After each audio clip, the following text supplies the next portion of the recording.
Situation এমন জায়গায় চলে গেছে, এখন সরকারকে চাকরি খেতে হবে। একসাথে 5 জনকে তো ট্রান্সফারও করছেন, 5 জনকে আবার দুদক লাগাই দিয়েছেন তদন্ত করে।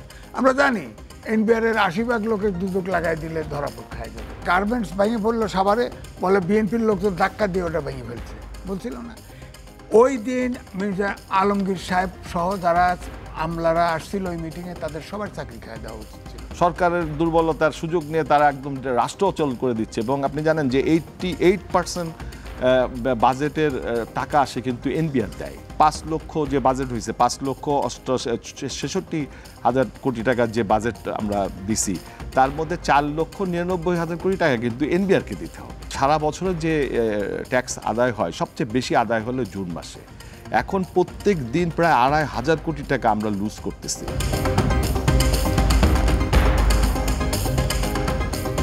আপনি দেখছেন যে এনবিআর কি কাণ্ডটা হচ্ছে বেশ কিছুদিন ধরেই। এইটা তো মানে কোথায় আসলে প্রবলেম, সরকার কেন এটা হ্যান্ডেল করতে পারছে না? এটা ধরেন রাজস্ব আদায় যদি বন্ধ হয়ে থাকে এবং রাজস্ব কর্মকর্তারা যদি এইভাবে আন্দোলন করতে থাকে, তো সংস্কারটা প্রয়োজন, নিঃসন্দেহে সংস্কারটা করতে হবে। বেশি আমাদের রাজস্ব, এটা তো আমাদের লাইফ লাইন, অর্থনৈতিক লাইফ লাইন।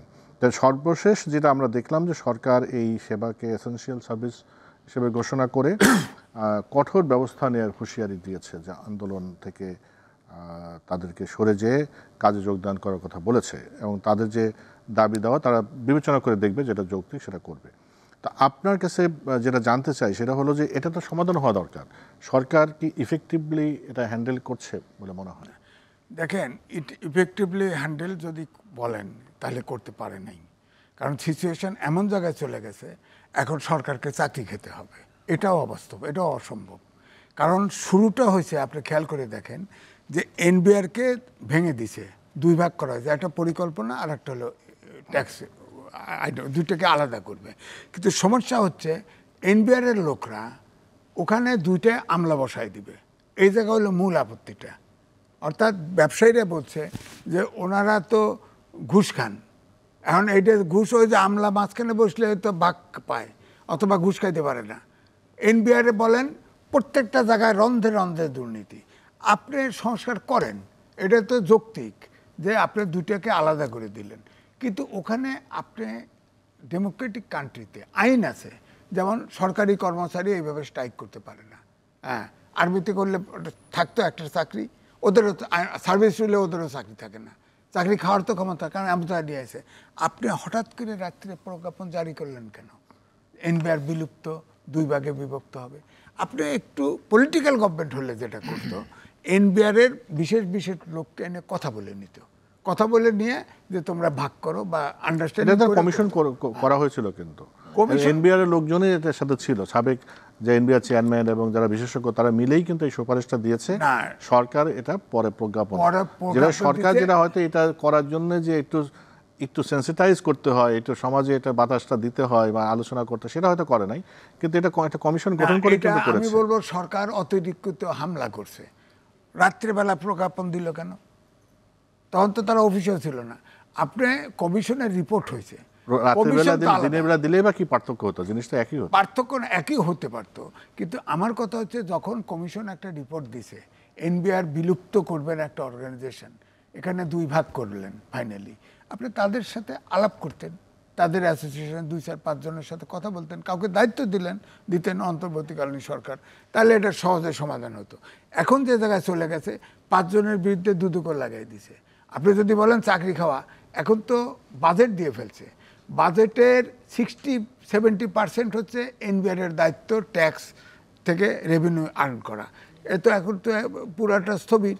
এখন যদি এনবিআর কন যে অ্যাকশানে যাবেন, অ্যাকশানে 5 জনকে তো ট্রান্সফারও করছেন, 5 জনকে আবার দুদক লাগাই দিয়েছেন তদন্ত করেন। আমরা জানি এনবিআর এর 80% লোকের দুদক লাগাই দিলে ধরা খায় যাবে। আপনি তাহলে স্লোলি কায়দা করে করতেন। এখন এই সমস্যার যেটা হয়েছে, আমি এখনও বলবো, যেমন অর্থ উপদেষ্টা তিনি আলোচনা করার আজকে তারিখও দিয়েছিল, যেহেতু তারা শর্ত দিয়েছিল যে তোমরা ওই স্ট্রাইক প্রত্যাহার করে আলোচনায় আসো। স্ট্রাইক প্রত্যাহার করে নেই, এখন বলছে নো আলোচনা। স্ট্রাইক প্রত্যাহার করে নেই, করুক, এখন কঠোর হব। কঠোর হওয়ার একটাই পথ হচ্ছে চাকরি খাওয়া। আপনার লর্ড বহর ধরে এখন বাজেট দিয়ে দিয়েছেন, এখন তো সব চাকরিও খাইতে পারবেন না। সুতরাং এখনো আমি বলবো এখনো আলোচনার দরকার আছে। তো দুপক্ষই তো আপনার আলোচনা টেবিলে আসতে হবে। এখন মানে যদি আমরা স্ট্রাইক করতেই থাকবো আবার আলোচনা, সেটা তো আসলে না, এটা হচ্ছে কি কি হয় কিনা? শোনেন, আমার এখন মনে পড়তেছে ওই যে সাবেক স্বরাষ্ট্রমন্ত্রী হয়েছিল সচিব মহিউদ্দিন খান আলমগীর, তিনি আপনি খেয়াল করে দেখেন মেয়র হানিফ সাহেব প্রেস ক্লাবের সামনে জনতার মঞ্চ করছিল, সেক্রেটারি থেকে ওনার নেতৃত্বে এসে জয়েন করলো, তাকে আওয়ামী লীগ আবার প্রমোশন দিয়ে মন্ত্রী বানালো, আবার গার্মেন্টস ভেঙে পড়লো সাভারে, বলে বিএনপির লোকজন ধাক্কা দিয়ে ওটা ভেঙে ফেলছে, বলছিল না? ওই দিন মির্জা আলমগীর সাহেব সহ যারা আমলারা আসছিল ওই মিটিংয়ে, তাদের সবার চাকরি খায় দেওয়া উচিত ছিল। হ্যাঁ, মহিউদ্দিন খান আলমগীর না, যারা আসছে তারা সবাই সার্ভিস রুল, পলিটিক্যাল পার্টির মিটিংয়ে গেছে, মানে সবাই সার্ভিস রুল বের করছে, তাহলে আজকে এই সাইডটা হতো না। আচ্ছা, অনেক ধন্যবাদ। দেখি আমাদের হাসিব হাসান খান, আপনি কি বলেন, আমাদের এই রাজস্ব আদায়ের যদি এই আসল অবস্থা হয়? এটা খুবই দুঃখজনক রাজস্ব আদায়ের ব্যাপারটা, কারণ সরকার যে সংস্কার কাজটা করেছিল এটা বাস্তব। কারণ হলো এনবিআর এবং আইআরডি ভেঙে ওনারা যে দুইটা সংস্থা করছে, একটা হলো রাজস্ব নীতি একটা থাকবে, আর যারা রাজস্ব আয় করবে তারা আর একটা আলাদা, যারা নীতি করবে তারা আদায় করবে। এটা খুবই প্রয়োজন, এবং এইটা প্রয়োজন বলেই আপনি দেখেন যে 19টা ব্যবসায়িক প্রতিষ্ঠান তারা কিন্তু এই এনবিআর এর বিপক্ষে গেছে, এবং তারা বলছে তোমরা যে দাবির কথা বলতেছো যে তাদের চেয়ারম্যানের পদত্যাগ, তারা কিন্তু সেটাকে সাপোর্ট করছে না, কারণ তাদের এই যে আন্দোলনের আসলে কোনো বাস্তব কজ নাই, তারা আন্দোলন করছে। এবং এখানে সরকার যে দুর্বল হয়ে গেছে এটা তার প্রমাণ, যে সরকার এখানে কিছু করতে পারছে না। তারপরে অর্থ উপদেষ্টা তাদের সাথে দেখা করে নাই। তা আমি মনে করি যে রাজনৈতিক দলগুলো অর্থ উপদেষ্টাকে সাহায্য করা এই অন্তত এই ক্ষেত্রে, কারণ হলো এনবিআর এখন হলো জুন মাস, জুন মাস হলো আমাদের সবথেকে ইম্পর্টেন্ট মাস, কারণ সারা বছরের যে ট্যাক্স আদায় হয় সবচেয়ে বেশি আদায় হলো জুন মাসে।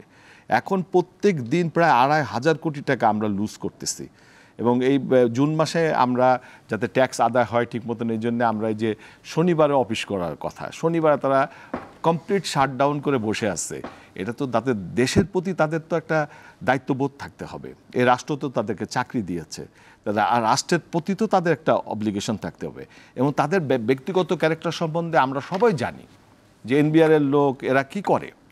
তো সুতরাং তারা যে আমাদের পাবলিকের কাছে খুব যে একটা গ্রহণযোগ্য মানুষ তা না, কিন্তু তারা যে এই যে মানে একটা সুযোগ নিচ্ছে, সরকারের দুর্বলতার সুযোগ নিয়ে তারা একদম রাষ্ট্র অচল করে দিচ্ছে। এবং আপনি জানেন যে 88% বাজেটের টাকা আসে কিন্তু এনবিআর দেয়, এনবিআর প্রোভাইড করে। মনে করেন যে 5 লক্ষ যে বাজেট হয়েছে, 5,66,000 কোটি টাকার যে বাজেট আমরা দিছি, তার মধ্যে 4,99,000 কোটি টাকা কিন্তু এনবিআরকে দিতে হবে, and this is the month.